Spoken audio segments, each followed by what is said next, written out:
Software company में काम करे वाला अनिरुद्ध के बहुत दिनों बाद कुछ दिनों की छुट्टी मिलल रहे। वो बहुत खुशी खुशी अपना घर जात रहे। तभी ओकर पापा ओकरा फोन कैले। हाँ पापा, हाँ चिंता मत करी, हम जल्दी पहुंच जाए। जल्दी अइहा, पर गलती से भी जंगल के शॉर्टकट रास्ता मत लिहा, वो रास्ता ठीक नहीं खे। जी पापा, अब रखा तानी, चलत गाड़ी में बात करब ठीक नहीं खे। ओके, लव यू पापा। अनिरुद्ध फोन रख देलस। ओकर चेहरा पे घर जाए के खुशी साफ झलकत रहल। कुछ ही देर में अनिरुद्ध उस जंगल के क्रॉस कैलस, जेकर खातिर ओकर पापा कहले रहले कि शॉर्टकट मत लिहा। का करी, पापा की बात मानी या ना? लेकिन अगर हम शॉर्टकट ले भी लेनी तो पापा के बताई के हमार सिवा तो क्यों और बना हमरा साथे। त अनिरुद्ध डियर, समय से घर पहुंचे के बाद त शॉर्टकट तो लेवे के ही पड़ी। आखिर काफी सोच विचार कैला के बाद जवान खून अनिरुद्ध अपन पिता के बात अनसुना कौ के जंगल के शॉर्टकट से ही जाके फैसला कौ लेलस। अभी वक्त ही जानत रहल या फिर वो जंगल कि ओकर अंदर आवे वाला मेहमान के साथे का होके वाला रहल।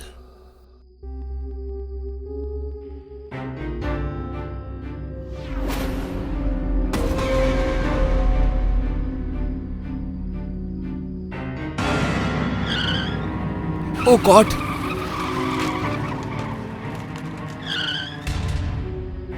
लागता एक्सीडेंट की वजह से टेम्परेरी मेमोरी लॉस हो गई बा।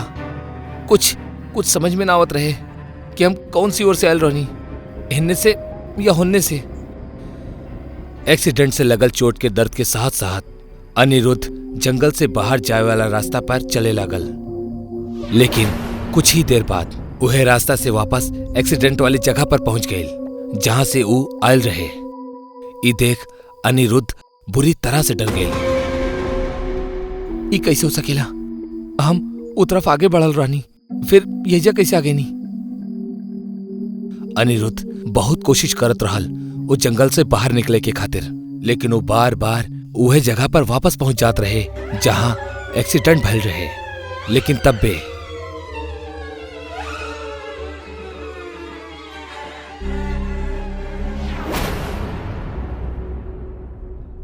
भाई साहब, प्लीज हमारे हेल्प करी। हमारे एजा एक्सीडेंट भइल रहे। हम बहुत कोशिश करता नहीं जंगल से बाहर निकले के खातिर, लेकिन हर बार लौट के एजा आ जाता नहीं। आपके बाहर जाए के रास्ता पता बा? तब प्लीज हमके साथ ही ले जाएं। ठीक बा, बैठी। जंगल के उ भूल भुलैया रास्ते पे केहू के मिल जाई अनिरुद्ध के खातिर वरदान से कम ना रहे। हमार नाम जितेश, हमार अनिरुद्ध। आप इस जंगल के रास्ता पे काहे अइले? पापा मना कैले रहले, लेकिन घर जाके जल्दी में हम ही शॉर्टकट ले लेनी और फंस गए नी। जितेश अनिरुद्ध के जंगल से बाहर तो ले गई, लेकिन वो खुद अपन कार के जंगल से बाहर ना ले आयल। आपकी मंजिल आ गई। जंगल यही से खत्म हो खेला। हम क्या आप जैसे और भी लोगन की मदद करे के बा।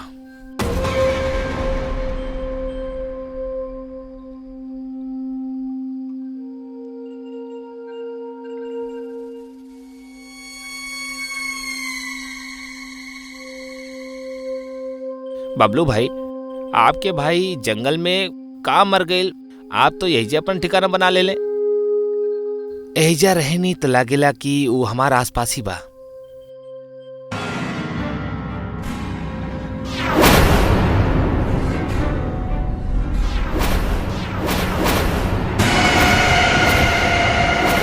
एक मरल आदमी अनिरुद्ध के जंगल से बाहर छोड़लस। ई सोचा थी ओकर हालत खराब हो गई। जंगल के शॉर्टकट में ओकर साथ एक के बाद एक भयानक एक्सपीरियंस होखत रहे। वो पूरी तरह डर गल रहे और एक बार फिर वजह से दूर जाए के खातिर वो एको दौड़ लगौलस। वो दौड़त ही जात रहे, लेकिन कुछ ही देर में वो थक के हाफत एक जगह रुक गई। तबे ओकर नजर सामने गई। ओकर नजर के सामने ओकर कार रहल। वो फिर वहीं पहुंच गए जहां ओकर एक्सीडेंट भइल रहे। ई का हो रहल बा हमार साथे? हम पागल हो जाए। हम बार बार यही जे कहे आ जाता नहीं। काहे कि तू भी हमार तरह मर चुकल बाड़ा और एक एक खबर तोहरा नहीं खे। वो देखा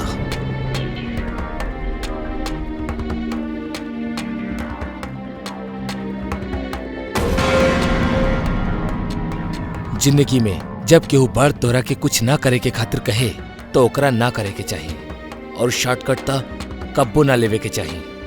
उस शॉर्टकट में अनिरुद्ध मर चुकल रहे। हमार प्यार बच्चा लोग, इतिहास चाहे देश के होखे या विदेश के, ऊ धरोहर होखेला जिनकर जड़ में हमार होखब छुपल हा, हमार आज छुपल हा। उनकर सम्मान हमरा उतना ही करे के चाहिए जितना सम्मान हम अपना इच्छा के करेनी। अगर ऐसा ना भइल ता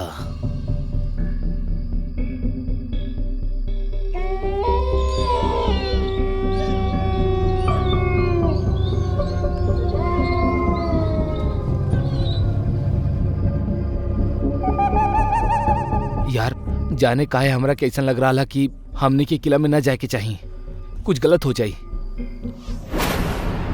अबे ओ फट्टू, तू ही तो 3 पत्ती खिलत हुए शर्त लगौले रहला कि तू जितबा ता हमनी दोनों के आधी रात में ई फोर्ट पे बैठ के पिलई बा। अब जीत गइल बाड़ा तो पार्टी देवे में फट रहा तो हर। अरे यार, पार्टी देवे के लिए मना न कर रहल बनी, ई किले में जाए से मना कर रहल बनी। हमार मना हमने अपन कार में ही बैठ के पी लिहल जाओ। सुन, अगर तोहरा इतना ही डर लग रहा बा तो तू यही खड़ा रहा और घर लौट जा। हम अंदर जा रहल बानी, चला। अरे यार, तू दिनों बिना एक नंबर के जिद्दी बड़ा। तू दोनों से अलग रह के का हम अंडा देहब? ये भइल ना बात, आवा। अजय के छठा इंद्री ओकरा के सही संकेत दे देले रहल, लेकिन कहेले ना, जब मौत के आवे के होखले ना त इंसान चाहे कितना भी कोशिश कर ले, इंच भर दूर ना रह पावेला। और उ तीनों त ओकर करीब चल गए रहले। कमाल के किला बा यार, एकरा देख के तब पहली बार सरकार के नमस्कार करे के मन कर रहा बा। का मेंटेन कर ले बा भाई, जरा भी गंदगी नहीं खे। यहिजा गंदगी फैलाओ सख्त मना बा, गंदगी फैलेला पे दंड दिहल जाई। त ई कारण है सफाई के। कोनो बात ना, हमरा पास कुछ पॉली बैग हा, हम अपन कचरा उहे में डाल ले हब। अबे ओ, हम एजा मस्ती करे आयल बानी और मस्ती संस्कारी बन के ना करल जाला। जौन होई होके दा, बाकी सरकारी नौकर तो होइबे करी। सुबह साफ कर दी, चला माहौल बनावल जाओ। जिंदगी के एक बात गांठ बांध ला बच्चा लोग, यदि तू देश के स्वच्छ रखल चाहेला ना तो ओमे केवल सरकार के ही ना बल्कि देश के हर एगो नागरिक के भागीदारी होखेला। जो नागरिक अपना देश के भागीदारी से बचेला ओकर जरूरत ना तो देश के होखेली, ना धरती के और ना ही टूनागढ़ के किला के। चीयर्स। अबे कमीना, चल अब तू लुढ़कावा अपन बोतल। अरे यार ना, तू पढ़ला ना बोर्ड पे का लिखल बा, गंदगी फैलाइब सख्त मना बा। हम गंदगी ना फैलाइब। अबे फट्टू साला, डरेला कि कहीं एकरा के केहू पकड़ न ले। फट्टू हे, हम फट्टू ना बानी रे, परू बोर्ड। अबे चला ना, अब सफाई मत दा। तू फट्टू बाड़ा तो बाड़ा, हम फट्टू ना बानी। तू दोनों बोतल उड़कौले रहला ना, ई देखा हम का करता नहीं। हमो कर सके नहीं सब, ई देखा और देखा, देखा एकरा। ओ अहंकारी आदमी, तू और तुहार दोस्त मिलके एक किला के नियम के भंग कैले बाड़ा। यही जा कदम कदम पे लिखल बा कि यहाँ गंदगी ना करे के, तो काहे कैला? ई का हो रहल बा यार? और ई मूर्ति बात कैसे कर रहल बड़ी? अरे चलत कैसे बा यार? अबे हमार तो कुछ समझ में ना रहल बा। लेकिन हमार समझ में सब कुछ आ चुकल बा। टूनागढ़ के किला में गंदगी फैलौला की वजह से तू सबके सजाए मौत मिलेली।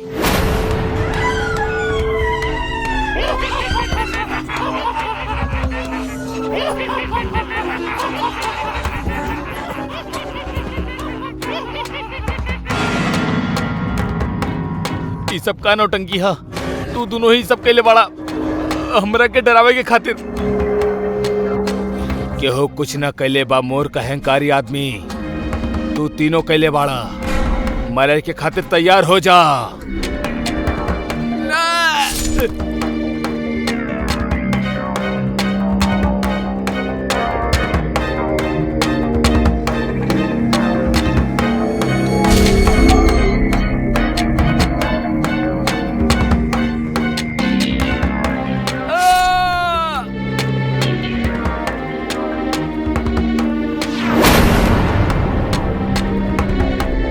नाना, हमरा के मौत के दंड ना मिली। हम ना मरब। हम साफ कर देनी, सब साफ कर देनी। ना नहीं ना हो सकेला।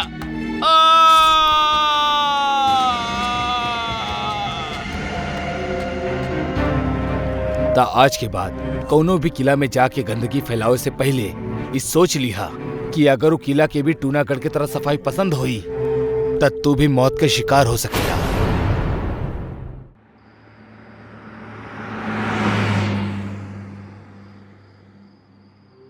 अभिषेक, बताइबा भी तू हमरा के इतना रात के कहाँ लेके जा रहल बाड़ा? एगो सरप्राइज गिफ्ट है तोरा खातिर, उहे देवे ले जा रहल बानी। Surprise gift? अरे ऊ तो तू हमरा के घर पे भी दे सकत रहला। हर गिफ्ट घर पे लाके ना दिहल जा सकेला हमार जान। कुछ गिफ्ट स्पेशल होखेला, ओकरा वहीजे दिहल जा सकेला जहाँ ओकरा के देवे के चाही। बाकी ऐसन भी का गिफ्ट बा अभिषेक? हमरा के नींद आ रहल बा। विश्वास करा हमार, जब तू गिफ्ट देखबू ना तब तोहार नींद छू मंतर हो जाई। हमार नींद छू मंतर होखेला या हम तोहार नींद छू मंतर करेनी?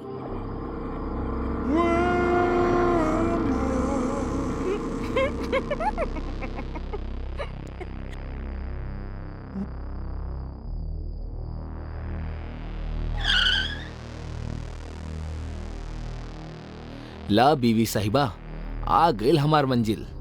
उतरी। वाओ, कितना खूबसूरत बंगलो बा। पसंद आई? हमरा के का, इ त केहू के भी पसंद आ जाई। त ए बंगलो में तू सरप्राइज गिफ्ट छुपा रख ले बड़ा। छुपा के ना रख ले बानी, वो सरप्राइज गिफ्ट त हम तोहरा के दे चुकल बानी। मतलब? नो नो नो नो नो नो, तोहार मतलब कि ई बंगलो?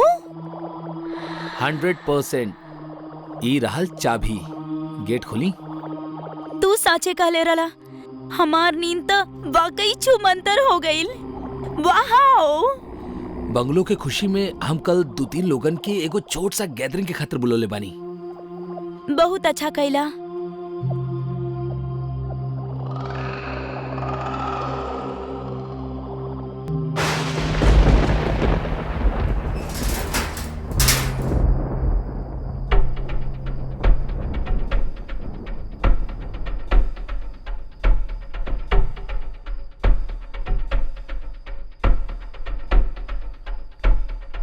अभिषेक, काफी देर हो गइल बा, अभी तक तो केहू ना आइल। हो सकेला खराब मौसम की वजह से उ लोग अपन मन बदल ले हुई हैं। वैसे शहर से थोड़ा दूर भी तो बाई जगह। ई मौसम बदल जाए चाहे लोग बदल जाए, हमनी तो हम बानी सनम, ऐसे कैसे बदल जाई? हाय खुशबू जी, चली केहू तो आइल। वेलकम प्रीति, ये खुशबू जी बानी। 2 बंगलो छोड़ के तीसर बंगला इन्हीं के हा, और ई बंगलो हम इन्हीं से खरीद ले बानी। ए बंगलो के नया और खूबसूरत मालकिन के बहुत बहुत बधाई। इतना सुंदर बधाई खातिर thank you so much. Abhishek, I think अब और केहू ना आई, हमने के केक काट लेवे के चाही। चली। चला। ई लाइट्स के का हो गइल बा? डोंट वरी, कबो कबो हो जाला। वायरिंग चेंज करवा लिहा। भोला, हमार मोबाइल बाथरूम में रखल बा, जल्दी लेके आवा। ओमे इलेक्ट्रिशियन के नंबर बा, अभी कॉल कर देता नी।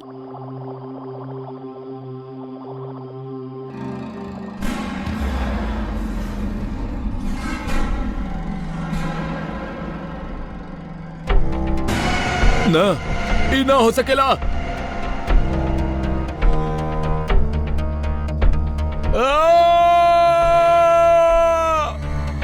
ये भोला अब तक आई का है ना? 1 मिनट, अभी आई नहीं। आज ही मार डाला एक रखे। पागल हो गल बड़ू का, इतना जल्दी ना, थोड़ा वक्त चाहिए हमरा के। सब कुछ प्लानिंग से हुई। वक्त कहीं इतना ना हो जाए कि वक्त से पहले मौत आ जाए। भोला, भोला, कहाँ बड़ा तू? भोला, भोला कहाँ बड़ा तू? कहाँ चल गईली?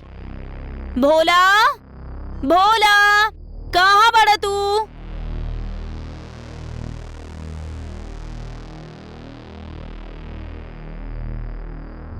अभिषेक, अभिषेक, वो भोला अंदर कहीं नहीं खे। व्हाट? अरे अंदर ही तो गल रहल। रुका, हम देखा तानी। रहे दी सर, भाग गईल हुई हूँ। 1 नंबर के चोर बा भोला। मैडम के कमरा में अगर ओकरा कुछ कीमती मिल गईल हुई तो वो पक्का लेकर भाग चुकल हुई। बाकी कमरा में तो ऐसा कौनो कीमती चीज ना रहे। Come on Preeti, I think he is right. 50,000 cash हम कमरा में ही रख ले रहनी, शायद उहे चुरा के भाग गईल हुई। हमारे हिसाब से आज के दिन 50,000 में केहू बुरा आदमी आपसे दूर हो गईल तो एक घर के गुड लक बा। अब जल्दी से केक शेक खाना वाना खिलावा भाई, ताकि हम भी घर जाएं और आप लोगन के अपन पर्सनल टाइम दी। आप भी ना बहुत जॉली बानी। ली,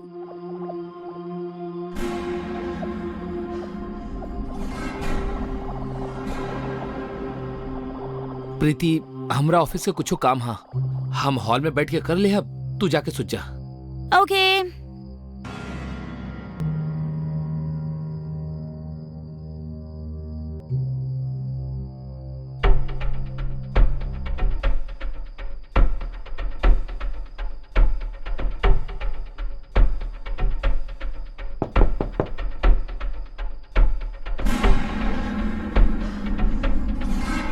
ये सब सच में भइल रहे कि कोनो बुरा सपना रहे?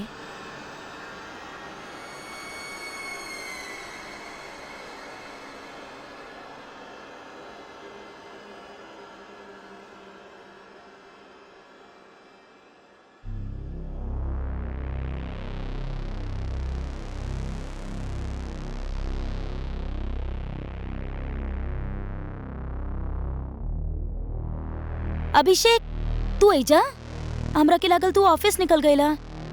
अरे हाँ, हम ऑफिस ही जात रहनी, लेकिन खुशबू जी के फोन आ गई कि अपन बैलेंस अर्जेंट चाहिए, तो यही आ गई नहीं। अब आप दोनों बात करी, हम चलता नहीं।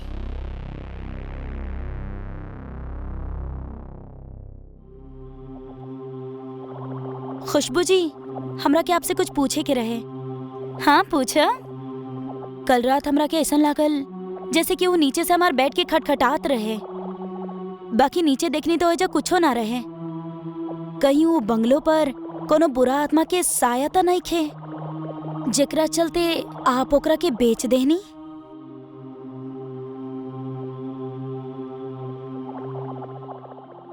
बुरा आत्मा?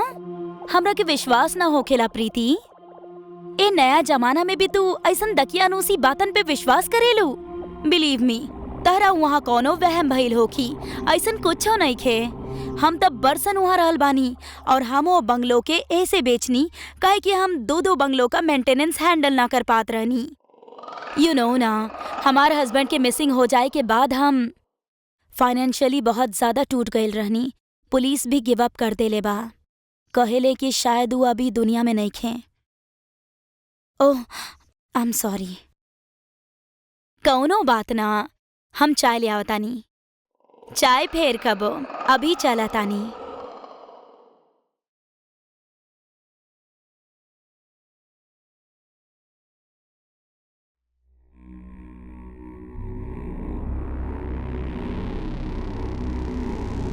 हाँ अभिषेक, कितना देर में आ रहल बड़ा?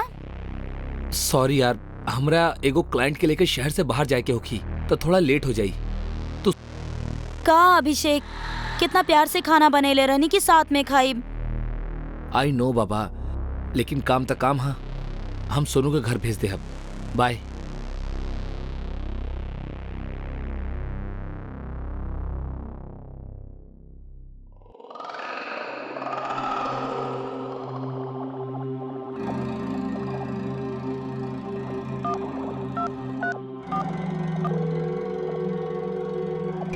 का भइल? जीना भरल का प्यार करके जे घर पहुंचत ही फोन कर देला।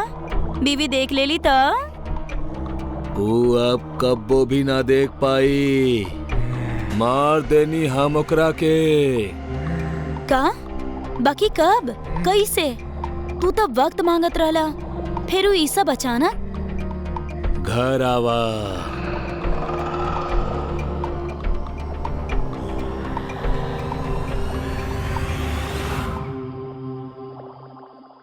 सोनू, सोनू, जल्दी आवा सोनू। ईता मैडम जी की आवाज हा। अब का भेल मैडम जी? सोनू, बेड के नीचे क्यों बा?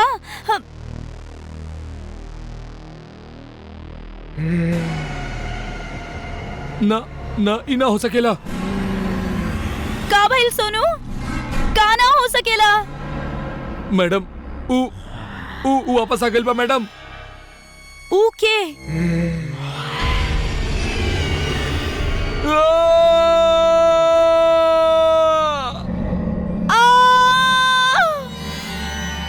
प्रीति का भइल? प्रीति का भइल?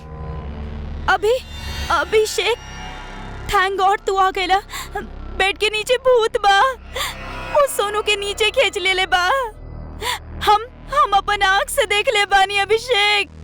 रुका रुका, हम देखता नहीं। ना अभिषेक, तू मत जा होने, ना तो उतारा के भी खींच ली। प्रीति डरा मत, भूत ऊत कुछ ना होखेला, विश्वास कर हमरा पे।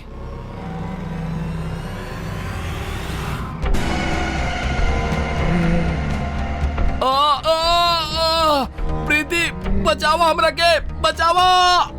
अभिषेक, अभिषेक।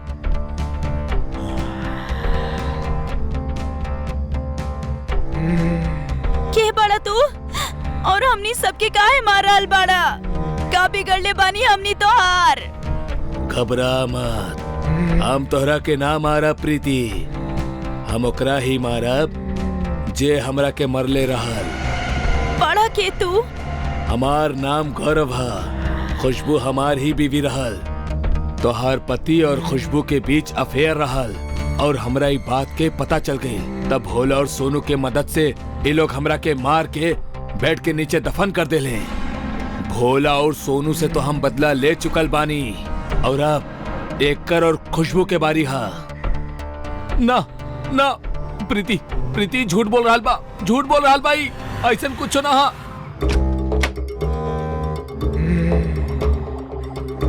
अभिषेक, तू एकरा साथे? तू तो कहले रहला कि तू एकरा के मार देले बानी।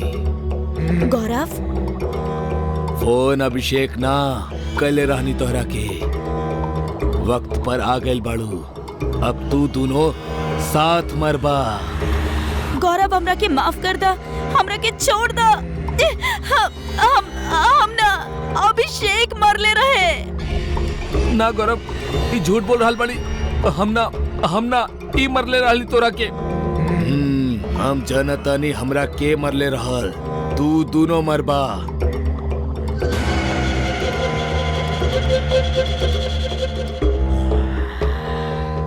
तू घबराइया मत प्रीति, सब सीसीटीवी कैमरा में रिकॉर्ड हो गइल बा, तोहरा कुछ ना होगी। चलता नहीं।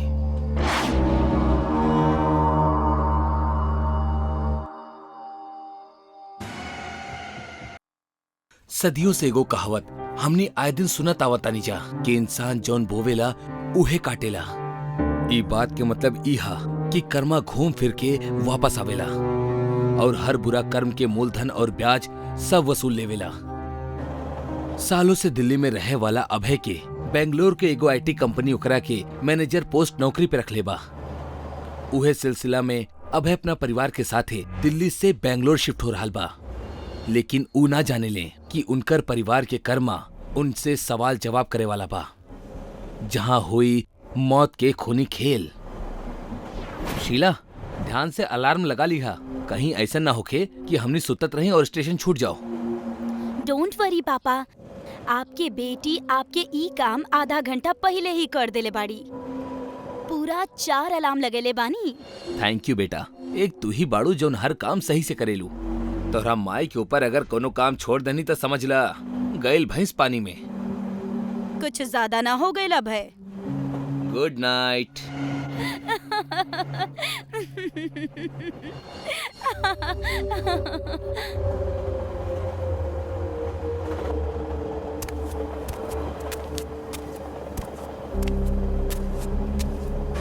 पानी बाका के है भाई?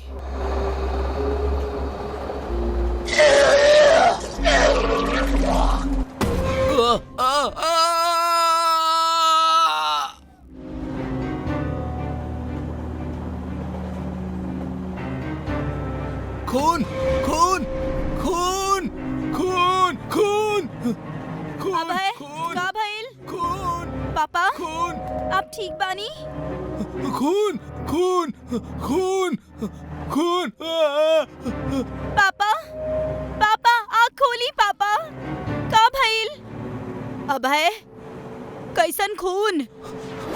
खून खून। अभय होश में आवा। अभय, शीला, आकृति, यहाँ एगो लड़की रहल। उ खून खून के उल्टी कले हमरा ऊपर। खून के उल्टी? बाकी यहाँ तो केहू नहीं खे। लगता भाई साहब कोनो बुरा सपना देख लेले बाड़े। पानी पिलाइन करा के। हाँ हाँ, ली पानी ली। बहुत बहुत बहुत डरावना सपना रहल। सपनों के का है साहब, कभी हंसावेले तो कभी डरावेले। तू तू तू तू तू क्या? हमार नाम काल है, अगला ही स्टेशन है हमार, अरसी केरे जंक्शन। कुछ लोगन से मिले के बा वहाँ। वैसे आप कहाँ उतरे वाला बानी? हमनी तुमाकुरु उतरे वाला बानी। हमार स्टेशन से अगला स्टेशन ही यहाँ, लेकिन संभल के, वहाँ एगो चुड़ैल भूत के साया हा। केहू अगर कुछ भी गलत कैले होखी तो ऊ ओकरा के छोड़त नहीं खे। हमनी के डरे के कौनो जरूरत नहीं खे। हमनी कबो केहू के गलत ना कैले बानी। हमार स्टेशन आ गइल बा, जल्दी मिलल जाई।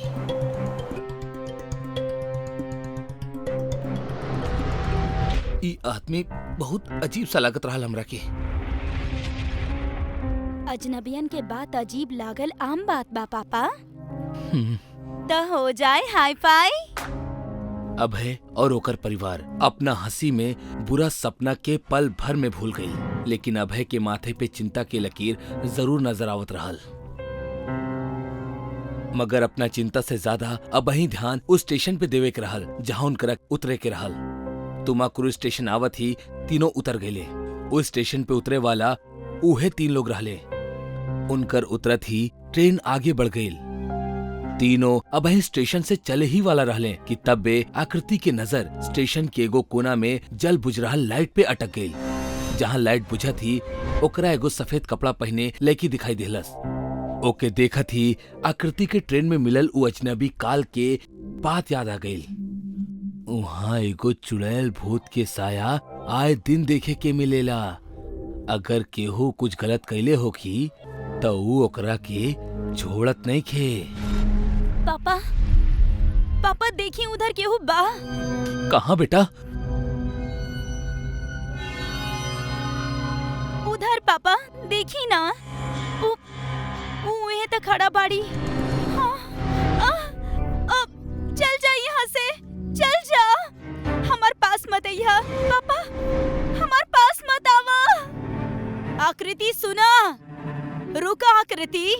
आकृति, आकृति काबिल तो रखे।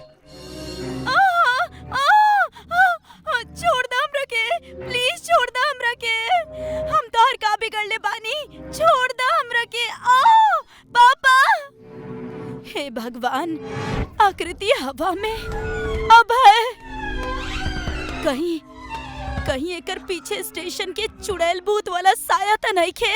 शीला की बात सुन के अभय सदमा में आ गई। ओकरा कुछ समझ में ना आवत रहल कि आखिर सब का हो रहल बा। शीला के अपना सवाल से ज्यादा इंटरेस्ट अपना बेटी में रहल। यही से अभय के जवाब से पहले ही वो वापस आकृति के बचावे दौड़ पड़ल। आकृति, आकृति। तबे वहाँ से एगो और ट्रेन गुजरेली। वो ट्रेन के दरवाजा पे काल खड़ा हा। अभय ओकरा जात दिखिला त काल मुस्कुरा उठेला।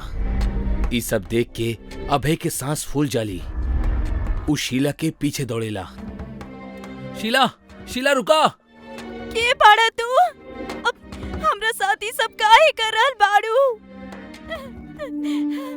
प्लीज तू जौन भी बाड़ू हमार बेटी के छोड़ दा। तू हमनी के साथ ऐसन काहे कर रहल बाड़ू? हमनी तो हर का बिगड़ ले बानी। प्लीज प्लीज छोड़ दे हमार बेटी के। अगर तू चाहेला कि हम तोहार बेटी के छोड़ दी तो सच बोल। कैसन सच? हमार सच। आरती, चल याद रहल। अब सच बता, नाता तोहार बेटी गईली। ना ना ना, हमार बेटी के कुछ मत करिया। अब भाई जौन पूछ रहल बाड़ी एकरा के बता दा प्लीज। नाता हमनी के बेटी, प्लीज बता दा अभय। आज से 25 साल पहले यह स्टेशन पे 5 किलोमीटर दूरी पे एगो कंपनी खुलल रहल। वो कंपनी में आरती के बहुत अच्छा जॉब मिलल रहे। हमरा के लागल अगर ही जॉब करे लगल ता हमरा से दूर हो जाई। आरती प्लीज सुना ता, काहे करे के बतौरा के जॉब यार। हम बानी ना काम करे के खातिर। छोड़ दे जॉब के और वापस चला हमरा साथे। अभय प्लीज तू चल जा यहाँ से। और ये जॉब हमरा अपना खातिर ना, अपन फैमिली खातिर करे के बा, तोहरा खातिर ना। हम तरह के कितना बार कहले बानी, हमनी सिर्फ दोस्त बानी। ऐसे प्लीज हमार पीछा कईल बंद करा और इस शादी के ख्याल अपन दिमाग से निकाल द प्लीज। अगर तू हमार ना हो सकेलू तो तू अपना मन के ना कर सकेलू।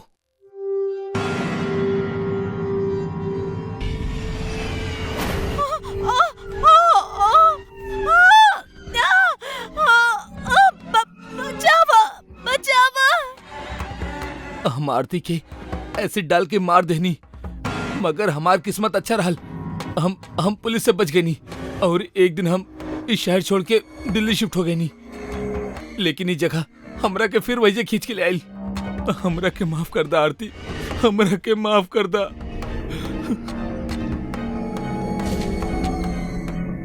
माफ कईनी,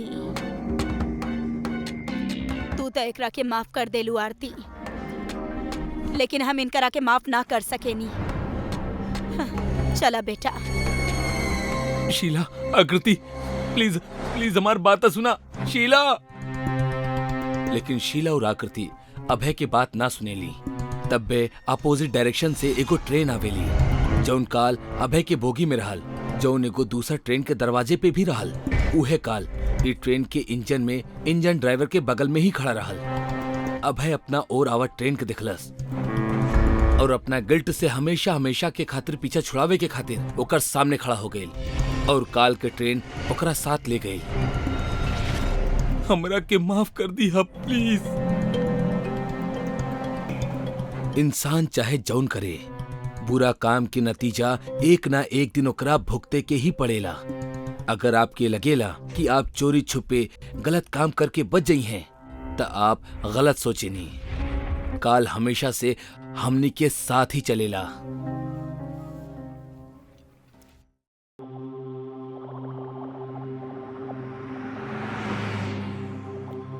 यार मोहिनी, आखिर तू एगो बहुत बड़ बजट की फिल्म साइन कर ही ले लू। एकर खातिर तहरा के बहुत बहुत congratulations. Thank you. Thank you से काम ना चली, तोहरा पार्टी देवे के होखी, और वो बहुत बड़ पार्टी। ओके, बट अभी फिलहाल छोट पार्टी देहब, लेकिन एक बार जब हमार फिल्म बन के रिलीज हो जाई और हम बहुत बड़ी सुपरस्टार बन जाई, फिर रोज बड़ बड़ पार्टी देहब। ओके डन। डन।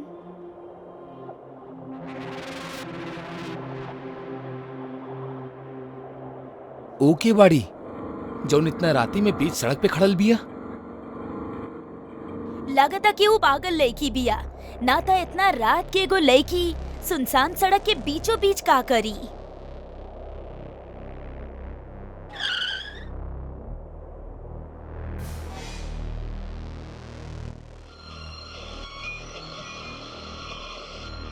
ए पागल लड़की, बीच सड़क पे काहे खड़ा बाड़ू? हटा रास्ते से। सुनत नहीं के, लागता इस सचमुच पागल बिया। ए लड़की, हट जा रास्ता से, हमनी के देर होता, जाए के बा हमनी के। ना हटब। ना हटबू तो कार से उड़ा देब तोहरा के। एगो काम करा, तू कार साइड से ले ला।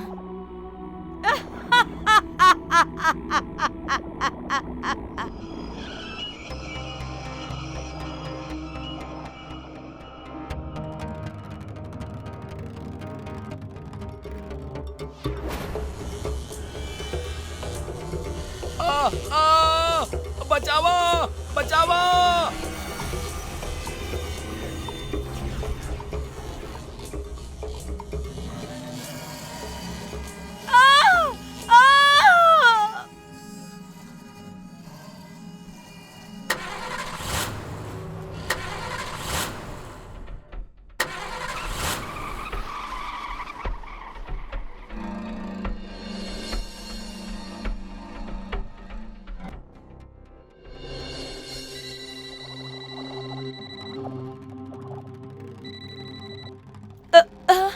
हेलो मोहिनी, कहाँ बाड़ू तू?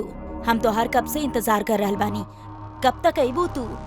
के कमाल करेलू मोहिनी, तू हमार आवाज भी ना पहचान लू।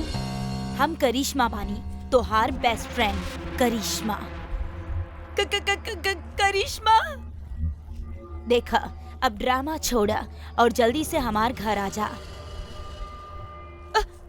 हेलो प्रमोद, जितना जल्दी हो सके तू घर आ जा, प्लीज आ जा।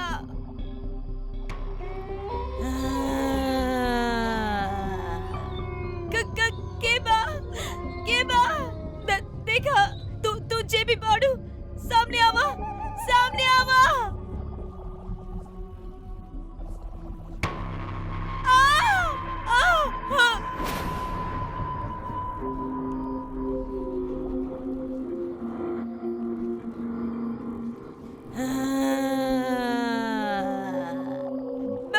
हमरा के मत मारा, छोड़ दो, हमरा के छोड़ दो।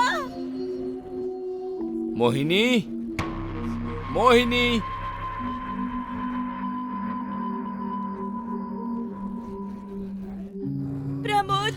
प्रमोद हमरा के बचा ला हमरा के। वो हमरा के मार दी वो हमरा के। मोहिनी, का भेल तोरा के? और के मार दी तोरा के? ऊ के? करिश्मा। करिश्मा आइले रहली, हमरा के वो मारे आइल रहली, हमरा मारे आइल रहली। मोहिनी, का हो गइल बा तोरा के? ओ यहाँ कैसे आ सकेली? हमार यकीन करा प्रमोद, आइल रहली हूँ। तरह के पता बा, हम और लकी घर आवत रहनी, तब वो लकी के रास्ता में ही मार डालली, और फिर वो हमार पीछे पीछे यहाँ तक आ गईली, और वो हमरा के भी मारे ही वाला रहली कि तू आ गईला और वो भाग गईली। मोहिनी, ये इम्पॉसिबल बा। तू शायद भूल रहल बाड़ू, तो फिल्म में लीड हीरोइन के रोल पावे के खातिर करिश्मा के मार देले रहलू, और इस काम में हम और लकी तोहर साथ देले रहनी। प्रमोद, आइल रहली, वो जिंदा बाड़ी। तू हमार यकीन काहे ना करत आना? काहे कि मोहिनी, जे मरेला वो कब्बो लौट के ना आवेला, और यह सच्चाई है।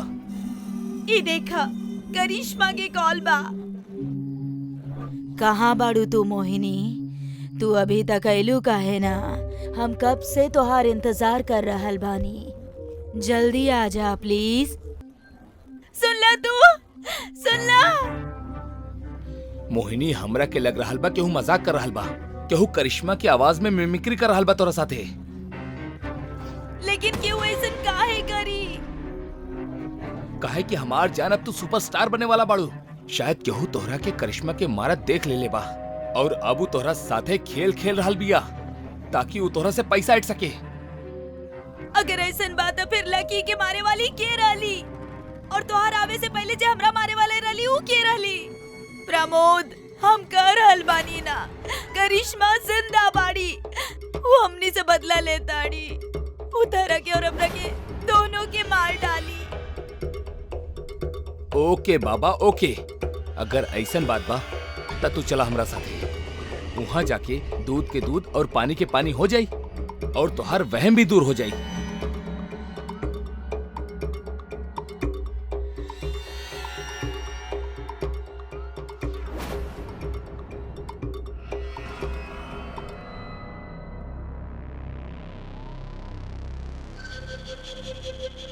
प्रमोद, हमरा के बहुत डर लागता। कम ऑन मोहिनी डार्लिंग, इस शेर जैसन बॉयफ्रेंड तोरा साथे बा तो डरे के का बात बा? प्रमोद, एक बार सोच ला, कहीं हमनी यहाँ आके कोनो गलती तो ना कर रहल बानी। गलती करे के तब्बे तो तोहार गलत फहमी दूर होई। डोंट वरी, हमार होगा तोहरा के कुछ ना हुई। चल अंदर।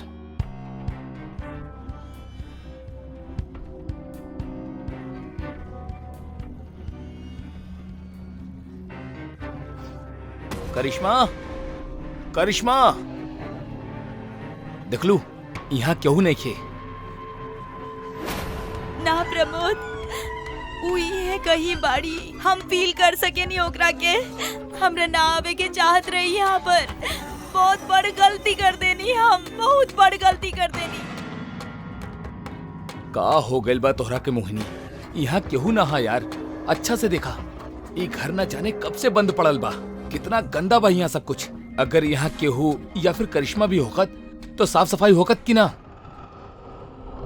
हाँ, बाकी हमार यकीन कर प्रमोद, हमरा बहुत स्ट्रांगली फील होता उई है कहीं बाड़ी। तू चला यहाँ से अब। करिश्मा, करिश्मा, देख लू ना, इतना आवाज देला के बाद भी करिश्मा ना आई। अब तक यकीन करला कि करिश्मा मर